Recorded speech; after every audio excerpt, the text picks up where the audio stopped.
Okay चलिए, now we are going to start with lesson number 3, depositories act. Have you ever heard about depository?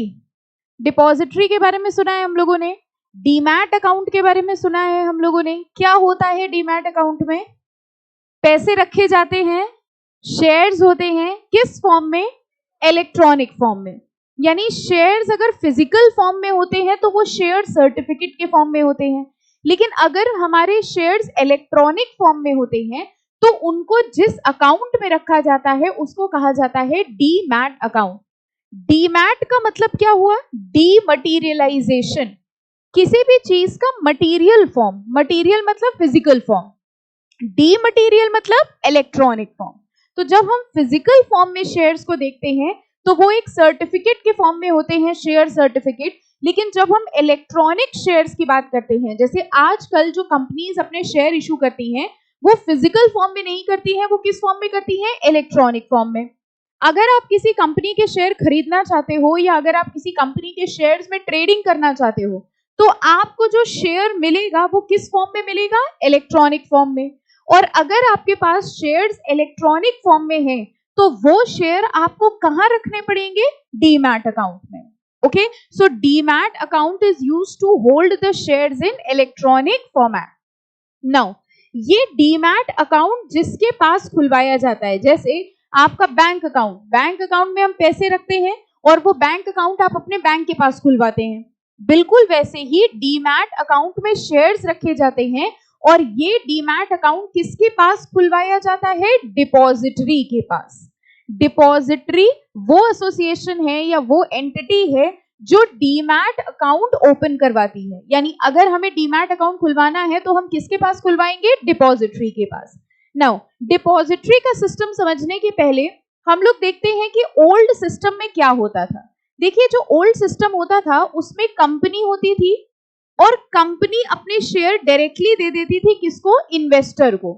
जैसे ही company ने investor को share दे दिया वैसे ही ये इन्वेस्टर कौन बन गया? Share holder. ठीक है. नाउ कंपनी के रजिस्टर्स में शेयर होल्डर, मान लीजिए ये इन्वेस्टर है मिस्टर ए. मिस्टर ए ने कंपनी का एक शेयर खरीदना था तो मिस्टर ए ने कंपनी को कांटेक्ट किया और कंपनी से कहा कि भाई आप अपना शेयर हमको दे दीजिए. कंपनी ने इनको वो फिजिकल सर्टिफिकेट जो था वो शेयर सर्टिफिकेट दे दिया. अब ये बताओ कंपनी की बुक्स में ओनर कौन है? कंपनी के रजिस्टर में ओनर कौन है शेयर का? ए. यानी कंपनी ने अपनी बुक्स बनाई, अपना रजिस्टर ऑफ मेंबर बनाया, रजिस्टर ऑफ शेयर होल्डर, और उसमें किसका नाम लिख दिया? ए का. ठीक है, that means A is the registered share holder of the company. अब क्योंकि ए के पास शेयर है तो कंपनी को डिविडेंड बांटना था. बताइए ये डिविडेंड कंपनी किसको देगी? मिस्टर ए को. ठीक है, कंपनी को बोनस शेयर्स बांटने थे, राइट शेयर्स बांटने थे, इन सब का नाम सुना है हम लोगों ने. ठीक है, अगर कंपनी किसी भी तरीके का कोई बेनिफिट देना चाहती है अपने शेयर होल्डर को तो वो बेनिफिट डायरेक्टली किसको देगी? अपने शेयर होल्डर को. इसका मतलब मिस्टर ए बेनिफिशियल ओनर भी है और रजिस्टर्ड ओनर भी है. बेनिफिशियल ओनर क्यों? क्योंकि शेयर से जुड़े सारे बेनिफिट्स इनको मिल रहे हैं. रजिस्टर्ड ओनर ये क्यों है? क्योंकि इनका नाम कंपनी के रजिस्टर ऑफ मेंबर में लिखा हुआ है. ठीक है. नाउ सपोजिटली मिस्टर ए को ये शेयर बेचना था मिस्टर बी को. मिस्टर बी ने कहा कि मिस्टर ए ने कहा कि भाई हम अपना शेयर मिस्टर बी को बेचना चाहते हैं. इसके लिए बताइए प्रोसीजर क्या हुआ होगा? मिस्टर ए ने अपना ये शेयर सर्टिफिकेट, ठीक है, और ट्रांसफर, शेयर ट्रांसफर का जो रिक्वेस्ट फॉर्म होता है, ये दोनों चीजें किसको भेजी होंगी? कंपनी को. और कंपनी ने एक नया शेयर सर्टिफिकेट बना के भेज दिया मिस्टर बी को.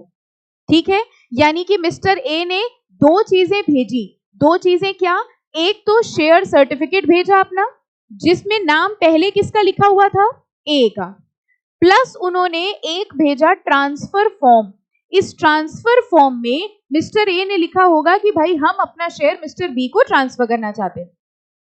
ये दोनों चीजें जब मिस्टर ए ने कंपनी को भेजी, अब कंपनी क्या करेगी?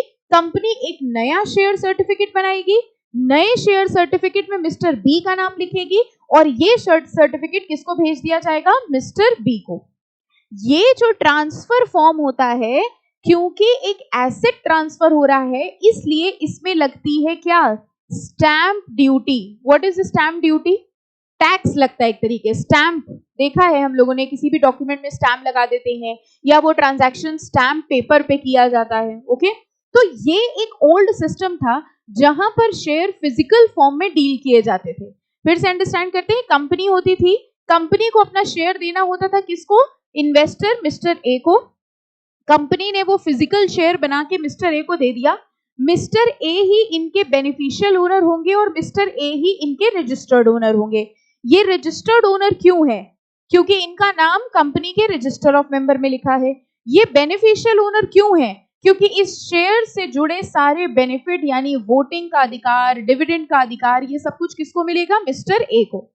अगर आज मिस्टर ए अपना शेयर मिस्टर बी को बेचना चाहते हैं तो इनको दो चीजें कंपनी को भेजनी पड़ेगी, एक तो वो पुराना वाला शेयर सर्टिफिकेट और एक ट्रांसफर फॉर्म। इस ट्रांसफर फॉर्म पे भी क्या लगती है? Stamp duty. ये दोनों चीजें जब मिस्टर ए कंपनी को भेजेंगे तो कंपनी पुराना वाला शेयर सर्टिफिकेट कैंसिल कर देगी, नया शेयर सर्टिफिकेट बनाएगी, उसमें किसका नाम लिखेगी? मिस्टर बी का, और ये शेयर ट्रांसफर कर दिया जाएगा मिस्टर बी को। ये ओल्ड सिस्टम था। इस ओल्ड सिस्टम में अगर आप देखो तो कहीं पर भी डीमैट या डिपॉजिटरी का कोई सिस्टम नहीं है। अब जरा हम लोग देखते हैं कि डिपॉजिटरी सिस्टम में चीजें कैसे वर्क करती हैं। डिपॉजिटरी सिस्टम में सबसे पहले होती है कंपनी, कंपनी के बाद होता है डिपॉजिटरी।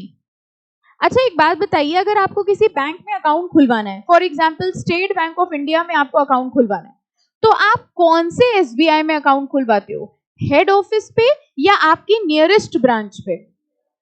अगर आपको स्टेट बैंक ऑफ इंडिया में अकाउंट खुलवाना है, आपको आईसीआईसीआई बैंक में अकाउंट खुलवाना है, तो आप अपने घर के जो नियरेस्ट ब्रांच होती है या जहां से भी अप्रोचेबल है वहां आप अपना अकाउंट खुलवाते हैं। ठीक है, जैसे डिपॉजिटरी है हेड ऑफिस और वैसे ही इसकी ब्रांचेस होती हैं जिसको हम लोग कहते हैं डिपॉजिटरी पार्टिसिपेंट।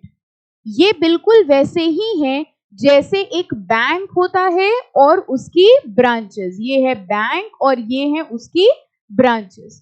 और इसके बाद आता है इन्वेस्टर। अब जरा समझिएगा, अगर मान लीजिए इन्वेस्टर को कंपनी के शेयर्स खरीदने हैं, ठीक है, अब प्रोसेस ध्यान से समझिएगा। अगर इन्वेस्टर को कंपनी के शेयर खरीदने हैं तो इसको सबसे पहले क्या करवाना पड़ेगा? डीमैट अकाउंट खुलवाना पड़ेगा, क्योंकि अब शेयर्स किस फॉर्म में दिए जाएंगे? इलेक्ट्रॉनिक फॉर्म में। पहले शेयर याद करिए कैसे दिए जा रहे थे? शेयर सर्टिफिकेट में। अब शेयर सर्टिफिकेट का सिस्टम खत्म हो गया, अब शेयर्स दिए जाते हैं इलेक्ट्रॉनिक फॉर्म में। अगर इन्वेस्टर को कंपनी के शेयर खरीदने थे तो कंपनी सबसे पहले ये कहेगी कि भाई हम तुमको शेयर इलेक्ट्रॉनिक फॉर्म में देंगे। इलेक्ट्रॉनिक फॉर्म में शेयर्स को रखने के लिए तुम्हारे पास डीमैट अकाउंट है कि नहीं है? इन्वेस्टर के पास अगर डीमैट अकाउंट नहीं है तो बताइए सबसे पहले उसको क्या करना पड़ेगा? सबसे पहले उसे डीमैट अकाउंट खुलवाना पड़ेगा। और ये डीमैट अकाउंट किसके पास खुलता है? डिपॉजिटरी के पास। ठीक है, हमारी कंट्री में दो डिपॉजिटरी हैं, क्या आप बता सकते हैं कौन से? एनएसडीएल और एनएसडीएल एक है और सीडीएसएल। ये दो डिपॉजिटरी हैं हमारी कंट्री में जो कि डीमैट अकाउंट खुलवाते हैं। लेकिन क्योंकि इतने सारे इन्वेस्टर्स हैं पूरी कंट्री में, इसलिए डिपॉजिटरी ने अपनी ब्रांचेस खोलनी है जिनको क्या कहा जाता है? Depository participant. अब पूरा प्रोसेस समझिए। अगर इस इन्वेस्टर को डीमैट अकाउंट खुलवाना है तो वो किसके पास जाएगा? डिपॉजिटरी पार्टिसिपेंट के पास। डिपॉजिटरी पार्टिसिपेंट उसकी रिक्वेस्ट प्लेस करेगा किसके पास? डिपॉजिटरी के पास। और डिपॉजिटरी उसका डीमैट अकाउंट ओपन करवा देगा। आ गई बात समझ में? ठीक है, बिल्कुल वैसे ही जैसे जब आपको बैंक अकाउंट खुलवाना होता है। नाउ अगर आप एसबीआई के किसी भी ब्रांच में बैंक अकाउंट खुलवाते हैं तो भी आपका बैंक अकाउंट किस बैंक में है? एसबीआई। लेकिन आपने कहां ओपन करवाया है? अपनी नियरेस्ट ब्रांच में। बिल्कुल वैसे ही अगर आपका डीमैट अकाउंट है तो आपका डीमैट अकाउंट होगा तो डिपॉजिटरी के ही पास, लेकिन आपने अपने नियरेस्ट डिपॉजिटरी पार्टिसिपेंट के पास से वो डीमैट अकाउंट खुलवाया होगा।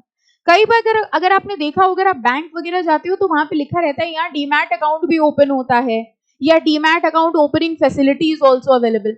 अब हमको बताओ, अगर कोई छोटा सा बैंक है जो डीमैट अकाउंट ओपन करने की फैसिलिटी दे रहा है, या मान लीजिए एक ब्रोकिंग फर्म है, स्टॉक ब्रोकर की फर्म है, वो कह रहा है कि आप हमारे यहां से भी डीमैट अकाउंट खुलवा सकते हैं, ये सारे लोग डिपॉजिटरी हैं कि डिपॉजिटरी पार्टिसिपेंट हैं? डिपॉजिटरी पार्टिसिपेंट, क्योंकि डिपॉजिटरी तो सिर्फ दो हैं।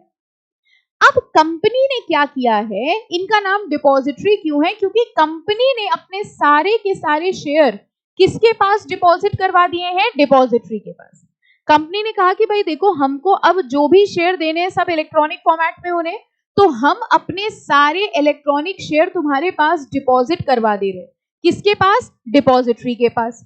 जब कंपनी ने, बहुत ध्यान से बताइएगा, जब कंपनी ने अपने सारे शेयर डिपॉजिटरी को दे दिए हैं, तो कंपनी की बुक्स में रजिस्टर्ड मेंबर की तरह कौन होगा? डिपॉजिटरी। इसका मतलब हमारे डिपॉजिटरी बन गए रजिस्टर्ड ओनर। अब जिसको भी शेयर चाहिए, डिपॉजिटरी उसको उतने शेयर दे देगा। तो कंपनी के सारे शेयर्स किसके पास हैं? डिपॉजिटरी के पास।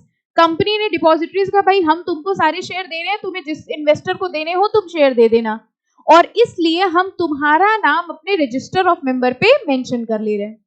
ये जो इन्वेस्टर था, अगेन मिस्टर ए, अब मिस्टर ए को इस कंपनी के शेयर खरीदने हैं। बताइए प्रोसेस क्या होगा?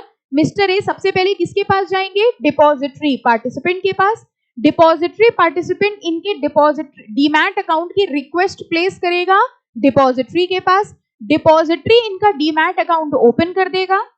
उसके बाद जितने शेयर्स के लिए इन्होंने अप्लाई किया है, डिपॉजिटरी इनके डीमैट अकाउंट में उतने शेयर क्रेडिट कर देगा। आ गई बात समझ में?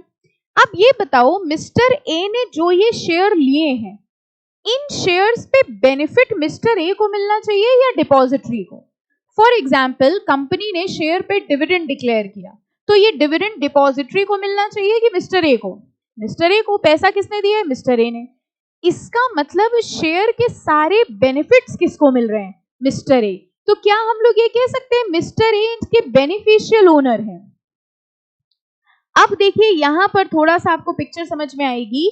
जो अपना न्यू सिस्टम है, इस न्यू सिस्टम में रजिस्टर्ड ओनर कौन है? डिपॉजिटरी।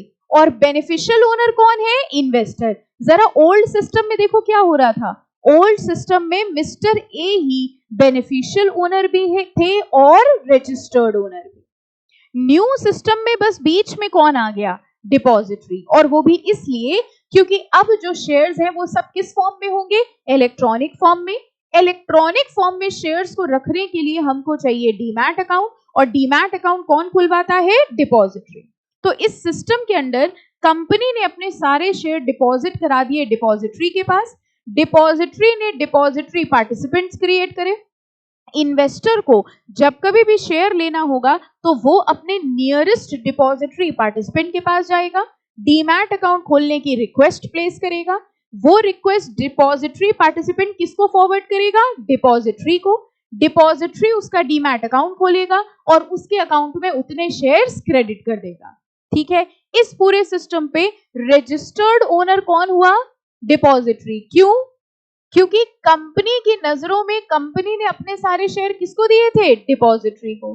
तो कंपनी की नजरों में रजिस्टर्ड ओनर है डिपॉजिटरी, लेकिन क्योंकि इस शेयर से जुड़े सारे बेनिफिट्स इन्वेस्टर को मिलते हैं, इसलिए इन्वेस्टर हो जाएगा बेनिफिशियल ओनर। पहला डिफरेंस समझ में आया ओल्ड सिस्टम न्यू सिस्टम में? ठीक है, वहां पर डायरेक्ट रिलेशनशिप था कंपनी का और इन्वेस्टर का। यहां पर अगर आप देखो तो इन्वेस्टर और कंपनी डायरेक्टली रिलेटेड नहीं है, उनके बीच में कौन आ रहा है? Depository. What is the relationship between depository and depository participant? Branches. सिर्फ 2 डिपॉजिटरी हैं, लेकिन इतने सारे इन्वेस्टर्स हैं, तो सारे इन्वेस्टर्स को प्रॉपरली डीमैट अकाउंट की फैसिलिटी मिल जाए, इसलिए डिपॉजिटरी ने अपनी बहुत सारी ब्रांचेस ओपन कर ली, जिसको हम लोग कहते हैं डिपॉजिटरी पार्टिसिपेंट। ये सिस्टम बिल्कुल वैसा ही है जैसे बैंक का सिस्टम होता है। ठीक है, बैंक अकाउंट में हम फंड्स पैसा जमा करते हैं, डीमैट अकाउंट में हम लोग शेयर्स जमा करते हैं। एक बात बताइए, आपके बैंक अकाउंट में जो पैसा होता है वो फिजिकल फॉर्म में होता है कि इलेक्ट्रॉनिक? मतलब आपके बैंक अकाउंट में लेट से 10,000 रुपए, ठीक है, इसका मतलब क्या होता है? बैंक में कोई अलमारी है जहां एक अकाउंट या एक कोई खिड़की है जिसके अंदर 10,000 रुपए पड़े होंगे। अगर आपके बैंक अकाउंट में 1 लाख रुपए पड़ा, इसका मतलब क्या है? बैंक में आपका कोई ऐसा लॉकर या आपका ऐसा कोई अकाउंट, एक अलमारी है जिसमें 1 लाख कैश पड़ा होगा? नो। आप ध्यान दीजिए, होता क्या है, जब आप बैंक में पैसा जमा करने जाते हैं, ठीक है, आप 10,000 रुपए बैंक में जमा करने गए, आपने वो काउंटर पे 10,000 रुपए दिए, उसने आपके अकाउंट में एक एंट्री पास कर दी और वो कैश उसने कॉमन कैश में डाल दिया। And that is the reason जब आप अगले दिन पैसा विड्रॉ करने जाते हो तो क्या आपको वही नोट मिलते हैं जो आपने डाले थे? मान लीजिए आपने एक नोट में, एक 100 रुपए के नोट में आपने अपना नाम लिख दिया और आपने कहा कि ये नोट हम डालेंगे और कल हमें यही नोट वापस चाहिए, ठीक है। अब आज आपने 10,000 रुपए जमा करे और वो नोट जिसमें आपने नाम लिखा था अपना या किसी और का में भी, ठीक है, वो बैंक के पास चला गया। अगले दिन आप पैसा विड्रॉ करने आए, क्या आपको वही नोट मिलेगा? क्यों? वहां तो आपकी अलमारी है, आपकी अलमारी में रख दिया होगा। अच्छा, अगर आप बैंक वाले से कह दो कि वो नोट जिसमें हमारा नाम लिखा था वो वाला दे दो, इज दैट पॉसिबल? कभी ट्राई करके देखिए। पहली चीज तो नोट पे कुछ लिखिएगा नहीं कभी। नोट्स पे लिखना कुछ अलाउड नहीं होता है, स्पेशली बड़ी करेंसी नोट्स में अगर आपने कुछ लिख दिया तो फिर आप उसको अपने पास ही रखिए। बैंक का कोई या किसी के साथ कोई ट्रांजैक्शन ना करिएगा, ना ही किसी से ऐसा कोई नोट लीजिएगा जिसमें कुछ लिखा हो। बिकॉज जो राइटिंग वाले नोट्स होते हैं ना, जिसमें कुछ पहले के जमाने में होता था, नाम नंबर सब लिख दिया जाता था, ठीक है, सो डोंट डू दैट, क्योंकि मशीन उन नोट्स को एक्सेप्ट नहीं करती है। तो 100 के जो नोट्स होते हैं उसमें तो चल जाता है, बट जो बड़ी करेंसी के नोट्स हैं उसमें कुछ भी लिखी हुई चीज अलाउड नहीं है, ठीक है, तो ऐसा कभी करिएगा नहीं। स्टिल अगर आप ऐसा करना चाहते हैं तो करके देखिएगा, बैंक आपको वही नोट वापस देता है कि नहीं? नहीं देगा। क्यों? क्योंकि आपका वहां पर कोई फिजिकल अकाउंट नहीं है जिसमें पैसा जमा किया गया है, सिर्फ आपके अकाउंट में एक एंट्री पास की जाती है। सिमिलरली अगर आपका डीमैट अकाउंट है और आपने मान लीजिए रिलायंस कंपनी के 10 शेयर खरीदे, तो प्रैक्टिकली सोचो होता क्या होगा? डीमैट अकाउंट में शेयर डाले जा रहे हैं? नहीं, डीमैट अकाउंट में सिर्फ एक एंट्री पास की जाती है। And that is why we say that the shares are maintained in electronic format. इतनी बात समझ में आई? ये प्रोसेस समझ में आए? अब जरा इस सिस्टम में भी क्या हुआ कि मिस्टर ए अपने शेयर बेचना चाहते थे मिस्टर बी को, ठीक है, जैसे ओल्ड सिस्टम में हुआ था। ओल्ड सिस्टम में जरा याद करो क्या हुआ था। अगर मिस्टर ए अपना शेयर मिस्टर बी को बेचना चाहते थे तो ये दोनों चीजें, शेयर सर्टिफिकेट और ट्रांसफर फॉर्म, कंपनी को भेजा, फिर कंपनी ने नया शेयर सर्टिफिकेट बनाया। इस सिस्टम पे पहले तो हमको ये बताओ, अगर मिस्टर ए अपना शेयर मिस्टर बी को देना चाहते हैं तो क्या इस पूरे प्रोसीजर में इन्वेस्टर को कंपनी के पास जाने की रिक्वायरमेंट है? नो। इन्वेस्टर का अकाउंट किसके पास मेंटेन्ड है? डिपॉजिटरी के पास। इन्वेस्टर डिपॉजिटरी को इन्फॉर्म करेगा, डिपॉजिटरी मिस्टर ए के डीमैट अकाउंट से उतने शेयर कम कर देंगे और मिस्टर बी के डीमैट अकाउंट में उतने शेयर क्रेडिट कर देंगे। हो गया ट्रांसफर। क्यों? क्योंकि यहां पर शेयर फिजिकल फॉर्म में थे ही नहीं। अच्छा, एक बात बताइए, इस सिस्टम में इन्वेस्टर ने शेयर सर्टिफिकेट नहीं भिजवाया कंपनी को? क्या कोई शेयर सर्टिफिकेट था यहाँ? यहाँ तो शेयर सर्टिफिकेट था ही नहीं, क्योंकि हमारे शेयर्स स्टार्टिंग से ही किस फॉर्मेट में थे? इलेक्ट्रॉनिक फॉर्मेट में। तो अगर आप ध्यान दें तो इस प्रोसेस पे सिर्फ मिस्टर ए ने डिपॉजिटरी को इन्फॉर्म किया, डिपॉजिटरी ने इनके अकाउंट से उतने शेयर डेबिट कर दिए और मिस्टर बी के अकाउंट में उतने शेयर क्रेडिट कर दिए, ट्रांसफर हो गया। तो बताओ इस प्रोसेस पे स्टैम्प ड्यूटी लगी कहीं? वहां पर देखो स्टैम्प ड्यूटी कब लग रही थी? ट्रांसफर फॉर्म में। ट्रांसफर फॉर्म में स्टैम्प ड्यूटी लग रही थी। यहां पर बताओ स्टैम्प ड्यूटी क्यों नहीं लग रही है? क्योंकि यहां पर कोई ट्रांसफर फॉर्म बना ही नहीं। तो यहां जब कोई ट्रांसफर फॉर्म नहीं है, जब कोई शेयर सर्टिफिकेट नहीं है, इसलिए इस केस पे स्टैम्प ड्यूटी नहीं लगती है। ये बेनिफिट है एक तरीके के डिपॉजिटरी सिस्टम का। Is this process now very clear? ठीक है, तो बेसिकली अगर हम लोग डिपॉजिटरी, अब जो हमारा चैप्टर है, एक्ट है डिपॉजिटरी एक्ट, ये एक्ट रूल्स एंड रेगुलेशंस बना रहा है इनके लिए, डिपॉजिटरी और डिपॉजिटरी पार्टिसिपेंट के लिए। And this is the full mechanism. Okay, तो जब हमें शेयर्स इलेक्ट्रॉनिक फॉर्म में लेने होते हैं तो हम कौन से अकाउंट में डालते हैं? Demat account. डीमैट का मतलब क्या होता है? Dematerialization. Dematerialization means changing from physical to electronic form. और अगर हम आपसे एक वर्ड बोले rematerialization, what does this mean? Rematerialization means हम फिर से उसको मटीरियल फॉर्मेट में लेके जा रहे हैं, यानी changing from electronic shares to physical shares. Okay, this process is clear? पक्का बनाना है कि चले? ये करना है, नोट करना है क्या? अगर करना हो तो कर, चलो I am giving you 1 minute time, जिसको नोट करना है कर लीजिए, अदरवाइज विल मूव।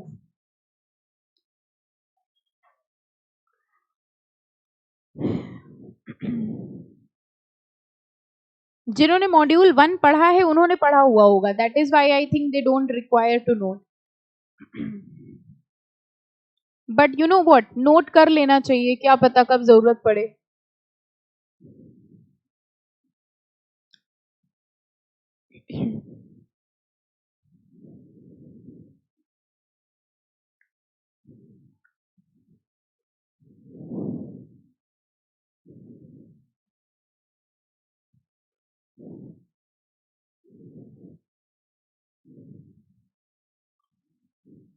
चले?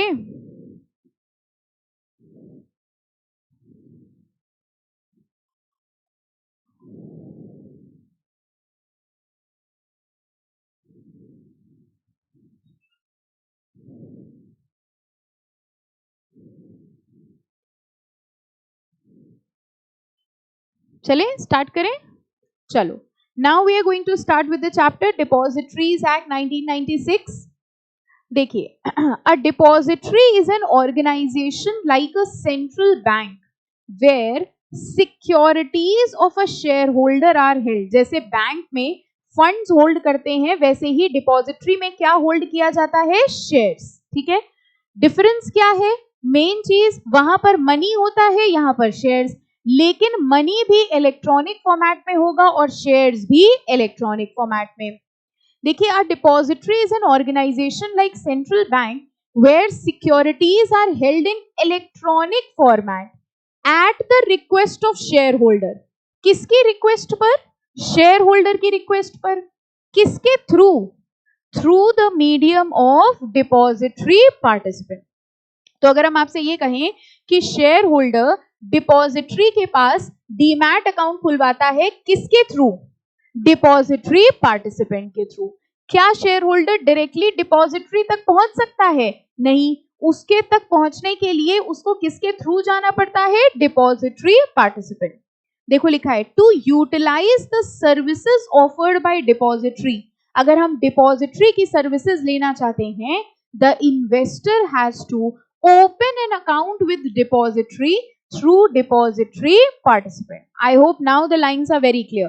अगर हम डिपॉजिटरी की सर्विसेज लेना चाहते हैं तो हमको डिपॉजिटरी पार्टिसिपेंट के थ्रू डिपॉजिटरी के पास एक अकाउंट खोलना पड़ता है। कौन सा अकाउंट? Demat account. इस डीमैट अकाउंट में हम क्या रखेंगे? शेयर्स। ठीक है, कौन से फॉर्म में? Electronic format. Okay, according to section 2E, depository means a company formed and registered under companies act. इसका मतलब डिपॉजिटरी भी कौन सा फॉर्म ऑफ ऑर्गेनाइजेशन है? Company. And which has been granted a certificate of registration of SEBI. इसका मतलब depository बनने के दो रिक्वायरमेंट्स हैं। पहली रिक्वायरमेंट ये कि आपको कंपनी फॉर्म ऑफ ऑर्गेनाइजेशन होना पड़ेगा, और दूसरा आपको सर्टिफिकेट लेना पड़ेगा, किससे? सेबी से। ओके, अगर ये दोनों रिक्वायरमेंट है तो आप डिपॉजिटरी की तरह एक्ट कर सकते हैं। Section 2G defines participant as a person. ये पार्टिसिपेंट कौन है? Depository participant. Participant as a person registered as such under subsection 1A of the Securities and Exchange Board of India. A depository cannot act as a depository unless it obtains a certificate of commencement of business from SEBI. तो अगर कोई भी entity depository की तरह काम करना चाहती है तो उसको पहले सर्टिफिकेट लेना पड़ेगा, किससे? सेबी से। देखिए, यही हम आपको बता रहे थे, हमारी कंट्री में दो डिपॉजिटरीज हैं, National Securities Depository Limited, that is NSDL, and Central Depository Services Limited, that is CDSL. Under the provisions of Depository Act, these depository provide various services to investors and other participants in the market. ये बहुत सारी facility देते हैं, जैसे देखो यहाँ लिखा है ये फैसिलिटी देते हैं अकाउंट ओपनिंग की, bank account opening. Can you tell me ये कौन सा अकाउंट ओपनिंग है? Demat account. कह रहे हैं डिपॉजिटरीज हमको बहुत सारी सर्विसेज देते हैं जैसे account opening. Account opening they are talking about demat account. What do we mean by dematerialization? बताइए. Dematerialization means conversion from physical to electronic form. Settlement of trade, advanced facilities like pledging, distribution of non-cash corporate actions, etc. तो एक बार हमारा demat account खुल जाएगा, उसके बाद depository हमको ये सारी सर्विसेज प्रोवाइड कराएगा. आगे लिखा है all the securities held by depository shall be in dematerialized and fungible form. fungible word को इंपॉर्टेंट मार्क करके लिखो. इंटरचेंजेबल, इंटरचेंजेबल यानी एक दूसरे में चेंज हो सकता है. जैसे अभी हमने आपको एग्जाम्पल, वैसे भी फंजिबिलिटी पे हम लोग डिटेल में पढ़ेंगे. अभी हमने आपको एक एग्जाम्पल दिया कि अगर मान लीजिए हम बैंक में कुछ पैसा जमा करते हैं तो जो करेंसी नोट्स हमने जमा किए हैं क्या हमें वही मिलेंगे विड्रॉल पे? नो. इसका मतलब जो पैसा हमने जमा किया है वो इंटरचेंज हो सकता है किसी दूसरे में. हो सकता है आपने 1000 रुपए का नोट बल्कि 2000 का नोट जमा किया हो सकता है आपको 500 में विड्रॉल मिल जाए. ठीक है, तो ये कह रहे हैं all the notes are changeable into one another. Similarly अगर आपके डीमैट अकाउंट में शेयर्स इलेक्ट्रॉनिक फॉर्म में है, मान लीजिए आपके डीमैट अकाउंट में, अब सोच के बताइएगा, आपके डीमैट अकाउंट में रिलायंस के 10 शेयर पड़े हुए हैं, आपने उसमें से 3 शेयर बेच दिए. क्या आप बता सकते हैं आपने कौन से 3 बेचे? आपके डीमैट अकाउंट में 10 शेयर पड़े हैं. ठीक है, पहली चीज तो 10 शेयर पड़े हैं का मतलब फिजिकली कुछ नहीं पड़ा है, एंट्री पड़ी है 10 शेयर्स ऑफ रिलायंस. ठीक है, आपको इसमें से 3 रिलायंस के शेयर बेचने हैं. अगर हम आपसे पूछे आपने कौन से 3 बेचे तो can you tell that? No, क्योंकि वो फिजिकल फॉर्म में है ही नहीं. अगर आपके पास शेयर सर्टिफिकेट होते 10, आपके पास 10 शेयर है रिलायंस के, ओल्ड सिस्टम, आपके पास 10 सर्टिफिकेट हैं जिनमें नंबर पड़ा है 1 2 3 4 5 6 7 8 9 10. अब इसमें से आपने 3 बेचे, बताइए, बता सकते हैं? यस, 2 नंबर वाला बेच दिया, 4 नंबर वाला बेच दिया, 6 नंबर वाला बेच दिया. लेकिन जैसे ही आपने अपने शेयर सर्टिफिकेट को इलेक्ट्रॉनिक फॉर्म में कन्वर्ट कर लिया, उन्होंने अपना फिजिकल एग्जिस्टेंस खो दिया. यानी अब वो किस फॉर्मेट में आ गए? डीमटेरियल फॉर्म में आ गए. And now they are interchangeable. You can not tell कि कौन से शेयर्स हैं, you can not identify the shares. और इसी को क्या कहा जाता है? फंजिबिलिटी. ठीक है, अभी डिटेल में फंजिबिलिटी पढ़ेंगे. आगे लिखा है to utilise the services offered by depository, investor has to open an account with depository through the participant similar to the opening of an account with any of the bank branches to utilize the services of the bank. अगर आप SBI की services utilise करना चाहते हो तो आपको SBI की nearest branch में अकाउंट खुलवाना पड़ेगा. सिमिलरली अगर आप डिपॉजिटरी की सर्विसेज लेना चाहते हो तो आपको डिपॉजिटरी पार्टिसिपेंट के पास अकाउंट खुलवाना पड़ेगा. कौन सा अकाउंट खुलवाना पड़ेगा? Demat account. चलिए नेक्स्ट लिखा हुआ है depository and depository participant both are regulated by SEBI. यानी दोनों के ऊपर ही सेबी के रूल्स एंड रेगुलेशंस एप्लीकेबल होंगे. डिपॉजिटरी के फंक्शंस, अकाउंट ओपनिंग, बताओ कौन सा अकाउंट है ये? Demat account. डीमटेरियलाइजेशन करते हैं, रीमटेरियलाइजेशन करते हैं. अभी हमने आपको बताया dematerialization is conversion from physical to electronic, rematerialization is electronic to physical. मान लीजिए हमारे डीमैट अकाउंट में 10 शेयर पड़े हुए हैं, हमने कहा कि नहीं भैया हमको इलेक्ट्रॉनिक फॉर्म में नहीं चाहिए, हमको फिजिकल फॉर्म में शेयर चाहिए. तो अब आप डिपॉजिटरी के पास ही अपनी रिक्वेस्ट प्लेस करोगे कि आप हमारे इलेक्ट्रॉनिक शेयर्स को किस में कन्वर्ट करा दीजिए? फिजिकल में. सेटलमेंट, शेयर खरीद बेच करते हैं तो सेटलमेंट भी ये कराएंगे. IPOs and corporate benefits and creation of income branch. जैसे मान लीजिए जब आपके पास फिजिकल शेयर था, ठीक है, आपके पास शेयर सर्टिफिकेट था और आपको वो शेयर गिरवी रखना था. ओके, तो अगर आपके पास फिजिकल शेयर है और आपको वो शेयर गिरवी रखना है तो बताओ उसका तरीका क्या हुआ? आप शेयर उठा के दे देंगे कि भैया ये लो अपने पास गिरवी रख लो. ठीक है, अगर आपके शेयर्स डीमैट अकाउंट में हैं इलेक्ट्रॉनिक फॉर्म में तो कैसे गिरवी रखेंगे? प्लेज. प्लेज मतलब क्या हुआ? गिरवी रखना. प्लेज कैसे क्रिएट करेंगे? आप अपने डिपॉजिटरी पार्टिसिपेंट को या डिपॉजिटरी को इन्फॉर्म करेंगे कि मेरे डीमैट अकाउंट में जितने शेयर्स हैं उसमें से 5 शेयर्स प्लेज्ड हैं, गिरवी हैं।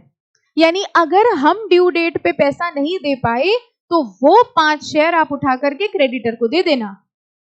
ओके, तो जब हमारे शेयर्स इलेक्ट्रॉनिक फॉर्म में होते हैं तो उनको गिरवी रखने का तरीका होता है intimation to the depository.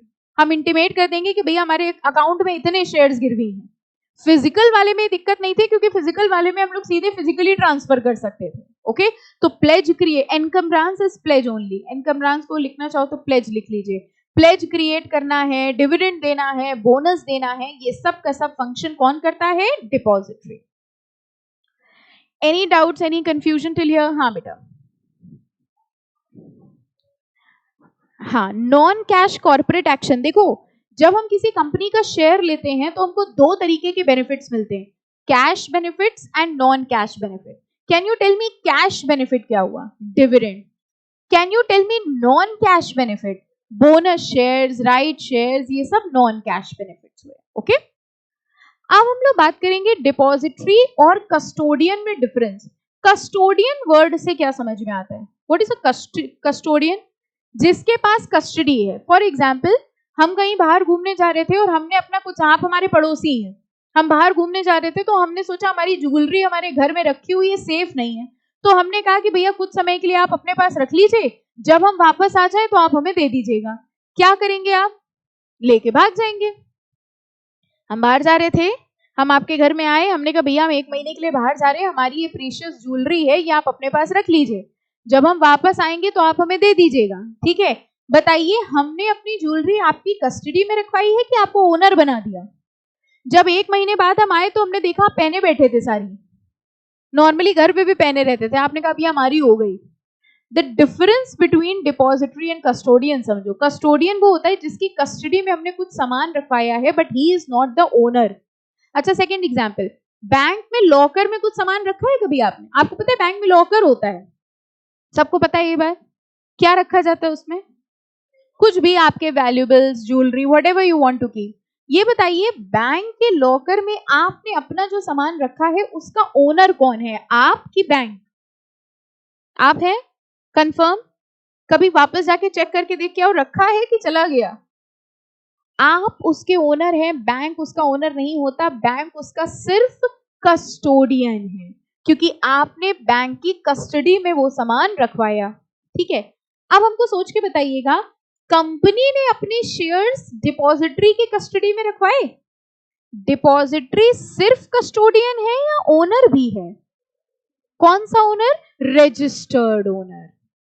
That is the difference between depository and custodian. Custodian के पास सिर्फ गुड्स की कस्टडी होती है, ओनरशिप नहीं होती।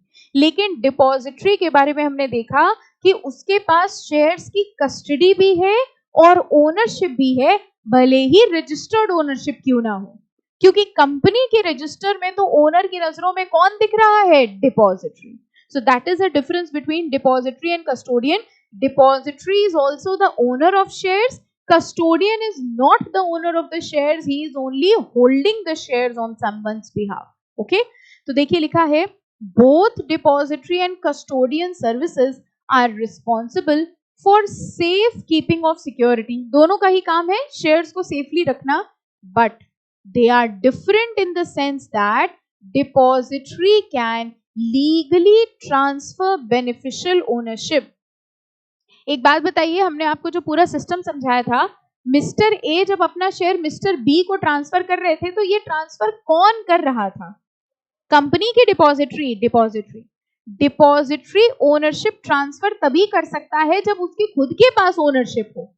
ठीक है, आपने बैंक के लॉकर में सामान जमा करवाया, बैंक उसे किसी और को दे देता है? नो, क्योंकि बैंक के पास उसकी ओनरशिप नहीं है। कह रहे हैं डिपॉजिटरी उन शेयर्स को लीगली ट्रांसफर कर सकता है लेकिन कस्टोडियन ट्रांसफर नहीं कर सकता। The main objective of depository is to minimise the paper work. इस पूरे डिपॉजिटरी सिस्टम का मेन ऑब्जेक्टिव बताइए क्या है? पेपर वर्क खत्म करना। भाई पहले शेयर सर्टिफिकेट बनता था, ट्रांसफर डीड बनती थी, अब उन्होंने क्या किया? फिजिकल सिस्टम खत्म करके पूरा का पूरा कौन सा सिस्टम बना दिया? Electronic. Trading and transfer of security. So I hope you have understood the difference between depository and custodian. Depository owner भी होता है, custodian भी होता है, लेकिन custodian owner नहीं होता है, he is only having the securities. Any doubt till here? Any confusion? Okay. अब देखिए बेनिफिट्स दिए डिपॉजिटरी सिस्टम. अच्छा, कोई एक बेनिफिट ऐसे ही बता दूं, सबसे बड़ा बेनिफिट क्या है? अच्छा ओके, एक बेनिफिट तो ये स्टैम्प ड्यूटी नहीं देनी, वेरी गुड. और कोई बेनिफिट बताइए? पेपर वर्क कम हो गया. और कोई बेनिफिट? टाइम कम लगेगा कि ज्यादा? टाइम कम लगेगा. ओके, इस सेंस में कम लगेगा टाइम कि भाई पहले हमको ट्रांसफर करने के लिए कंपनी में सारे डॉक्यूमेंट भेजने पड़ते थे, फिर नया शेयर सर्टिफिकेट बनता था. अब क्या होगा? सिर्फ अकाउंट से अकाउंट ट्रांसफर होगा, एक अकाउंट में डेबिट, एक अकाउंट में क्रेडिट. जब शेयर्स फिजिकल फॉर्म में होते थे तो उनके खराब होने के भी चांसेस बहुत होते थे. पेपर है, फट गया, खराब हो गया, बारिश में भीग गया, कुछ भी हो गया. ये बताइए, अच्छा चोरी भी हो सकता था. अगर आपके इलेक्ट्रॉनिक शेयर्स डीमैट अकाउंट में हैं तो क्या वो फट सकते हैं? क्या वो बारिश में गीले हो सकते हैं? डिपॉजिटरी खिड़की खोल के बैठा था, शेयर भीग गए. कभी ऐसा तो नहीं कहोगे किसी से, हमारे डीमैट अकाउंट में शेयर पड़े थे, बहुत तेज बारिश हुई, डिपॉजिटरी खिड़की खोले तो सब भीग गए. ऐसा कभी नहीं कहोगे ना? ठीक है. और अगर आपसे किसी ने ऐसा कहा तो आप समझ जाएंगे ना, उस दूसरे बंदे को समझ जाएंगे ना? हाँ ठीक है. तो अच्छा, तीसरी चीज, ना वो खराब हो सकते हैं ना ही फट सकते हैं, यानी फिजिकल शेयर से रिलेटेड जो भी प्रॉब्लम्स थी वो सब सॉल्व हो गई. कौन से सिस्टम में? इलेक्ट्रॉनिक सिस्टम पे. ओके, देखिए बेनिफिट्स दिए हैं डिपॉजिटरी सिस्टम के.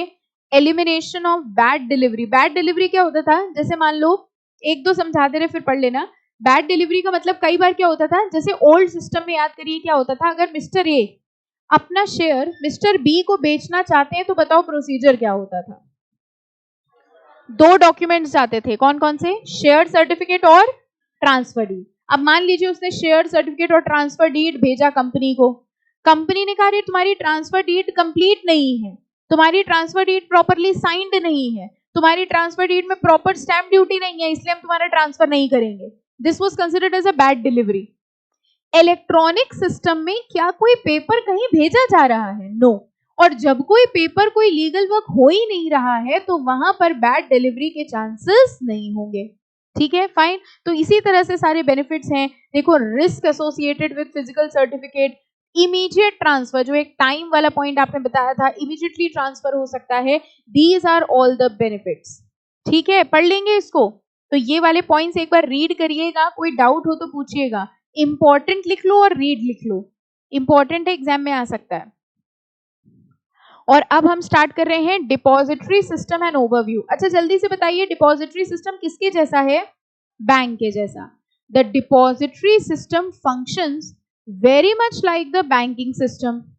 A bank holds funds in accounts. ये क्वेश्चन भी एग्जाम में कई बार आता है. Depository system functions very much like the banking system. Elaborate. अब जनरली क्या होता है, जब आप इसको पढ़ते हैं तो आप सोचते हैं अरे तो बहुत इजी है, लेकिन ये भी आ चुका है कि डिपॉजिटरी सिस्टम कैसे बैंक सिस्टम की तरह होता है. ओके, तो वहां ये पोर्शन लिखना होगा. कह रहे हैं बैंक क्या होल्ड करता है? Funds. Whereas depository holds securities in the accounts for its client. A bank transfer funds between accounts, whereas a depository transfers security. Bank क्या ट्रांसफर करता है? फंड्स. डीमैट अकाउंट क्या transfer करता है? Securities. In both the system, दोनों system में common बात क्या है? बैंकिंग सिस्टम में और डिपॉजिटरी सिस्टम में कॉमन क्या है? Electronic transfer.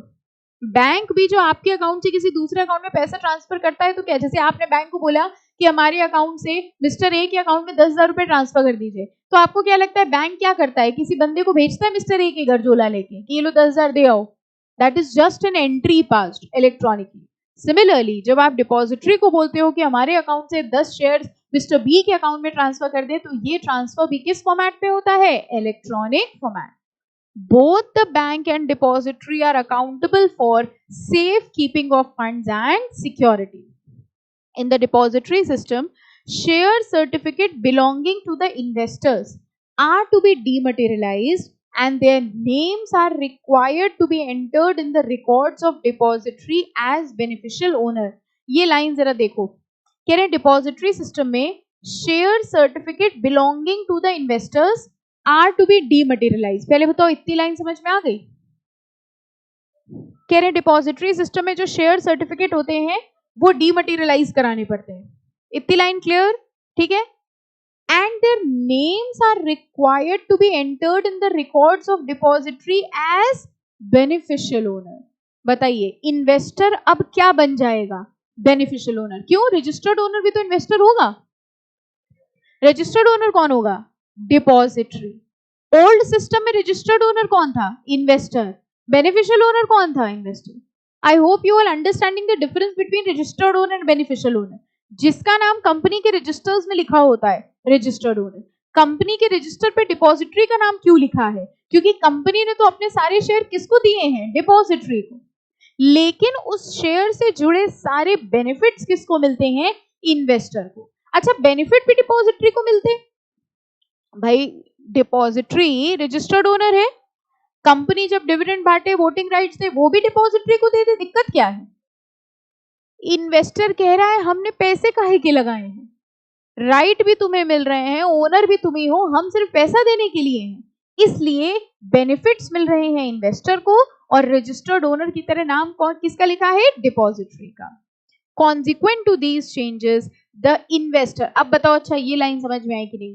कह रहे हैं कॉन्सिक्वेंट टू दीज चेंजेस, ये चेंजेस होने के बाद the investor's name in the companies registers are replaced by the name of depository. बताइए क्या हुआ? कंपनी ने अपने रजिस्टर्स में किसका नाम हटा के किसका डाल दिया? अगर आपका शेयर, पहले सुनिए, अगर आपका शेयर पहले फिजिकल फॉर्म में था और अब आपने उसको इलेक्ट्रॉनिक फॉर्म में कन्वर्ट करा लिया, अब हमको बताओ पहले कंपनी के बुक्स में किसका नाम था? इन्वेस्टर का। अब कंपनी ने अपनी बुक्स से इन्वेस्टर का नाम हटा के किसका नाम डाल दिया? डिपॉजिटरी का। ठीक है, और इसी की वजह से अब डिपॉजिटरी कौन सा ओनर माना जाने लग रहा है? Registered owner. द डिपॉजिटरी, बताओ इसका मतलब क्या हुआ? The depository however does not have any voting rights और इकोनॉमिक राइट्स। कह रहे डिपॉजिटरी के पास कोई अधिकार नहीं होंगे। क्यों? क्योंकि बेनिफिशियल ओनर कौन रहेगा? Investor. I hope the lines are clear. सबको समझ में आ रहा है? टफ तो नहीं लग रहा? बाउंस तो नहीं हो रहा कि मैं बाकी सब तो चैप्टर समझ आ गए थे, ये बाउंस जा रहा है? बहुत आसान सा चैप्टर है ये, अच्छा सा। In respect of the shares as registered owner, the beneficial owner continues to enjoy all the rights and benefit and is subject to all the liabilities in respect of depository shares। ये line बताइए, shares in a depository mode are fungible। बताइए समझ में आया? कह रहे हैं depository form में जो शेयर्स है वो फंजिबल फॉर्म में। फंजिबल मतलब इंटरचेंजेबल। ठीक है, आप आइडेंटिफाई नहीं कर सकते कि कौन सा वाला शेयर है। and cease to have distinctive number।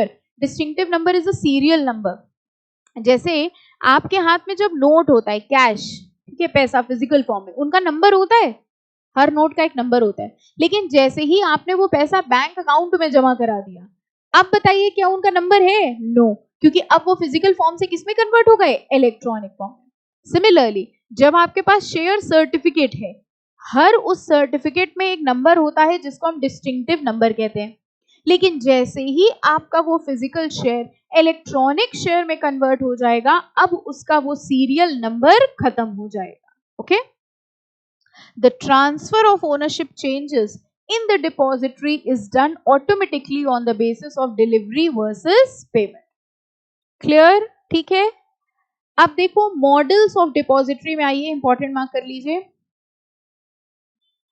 दो तरीके का डिपॉजिटरी सिस्टम होता है, एक इंडिया में होता है, एक अलग जगह होता है बाकी सब कंट्रीज में। नाउ अंडरस्टैंड, एक होता है इमोबिलाइजेशन, एक होता है डीमटेरियलाइजेशन। ठीक है, हम आपको दोनों समझाएंगे, फिर आप बताना इंडिया में क्या होता है। ओके, एक सिस्टम इमोबिलाइजेशन होता है, इसमें क्या होता है, जैसे मान लीजिए मेरे पास फिजिकल शेयर है, ठीक है, और हमने ये कहा कि भाई हमने डिपॉजिटरी से कहा कि हम इस शेयर को इलेक्ट्रॉनिक शेयर में कन्वर्ट करना चाहते हैं, तो हमने अपना फिजिकल शेयर डिपॉजिटरी को दे दिया। अब डिपॉजिटरी मेरे उस फिजिकल शेयर को एक अलमारी में रख देगा, ठीक है, और मेरा एक डीमैट अकाउंट खोल देगा और उसमें एंट्री पास करने लग जाएगा, यानी अब मेरा पूरा ट्रांजैक्शन इलेक्ट्रॉनिक फॉर्म में होगा।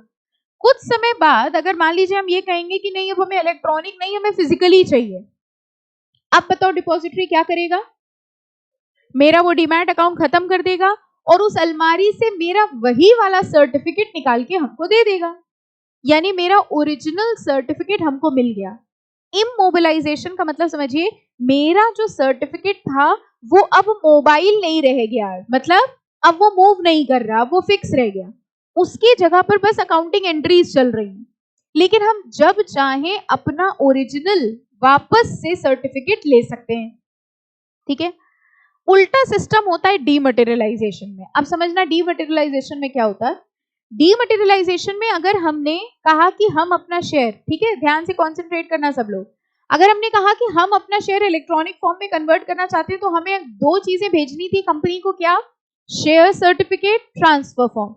हमने वो शेयर सर्टिफिकेट भेजा, ठीक है, मतलब अगर हमें ट्रांसफर करना है तो ट्रांसफर फॉर्म लगेगा, अगर हमें सिर्फ इलेक्ट्रॉनिक फॉर्म में कन्वर्ट करना है तो ट्रांसफर फॉर्म नहीं लगेगा। ओके, तो हमने क्या किया, हमने अपना शेयर सर्टिफिकेट कंपनी को भेजा, कंपनी मेरे उस शेयर सर्टिफिकेट को खत्म कर देगी, कैंसिल कर देगी, हटा देगी और मेरा डीमैट अकाउंट खोल लेगी और मेरी जितनी एंट्रीज होंगी अब किस फॉर्म में होंगी? Electronic form. अब बताइएगा, अब अगर हमने कहा कि हमें रीमटेरियलाइजेशन करना है, मतलब वापस से फिजिकल चाहिए, तो हमको मेरा ओरिजिनल सर्टिफिकेट मिलेगा या नया सर्टिफिकेट मिलेगा? क्यों? क्योंकि इस सिस्टम में मेरा वो ओरिजिनल सर्टिफिकेट तो डिस्ट्रॉय कर दिया गया। ये वाला सिस्टम डीमटेरियलाइजेशन होता है। पहले तो हमको ये बताइए, आपको इमोबिलाइजेशन और डीमटेरियलाइजेशन में फर्क समझ में आया? इमोबिलाइजेशन में मेरा ओरिजिनल शेयर सर्टिफिकेट डिस्ट्रॉय नहीं किया गया था, अलमारी में रख दिया गया था, ठीक है, इन सच अ मैनर कि अगर कभी हमको दोबारा फिजिकल शेयर चाहिए होगा तो हमें वही सर्टिफिकेट मिल जाएगा। डीमटेरियलाइजेशन में क्या हुआ? डीमटेरियलाइजेशन सिस्टम में हमारा ओरिजिनल शेयर सर्टिफिकेट डिस्ट्रॉय कर दिया गया, अगर दोबारा हमको शेयर सर्टिफिकेट चाहिए तो हमको एक नया शेयर सर्टिफिकेट दिया जाएगा। इंडिया में कौन सा सिस्टम यूज होता है? डीमटेरियलाइजेशन। तभी तो हम लोग डीमैट पढ़ रहे हैं।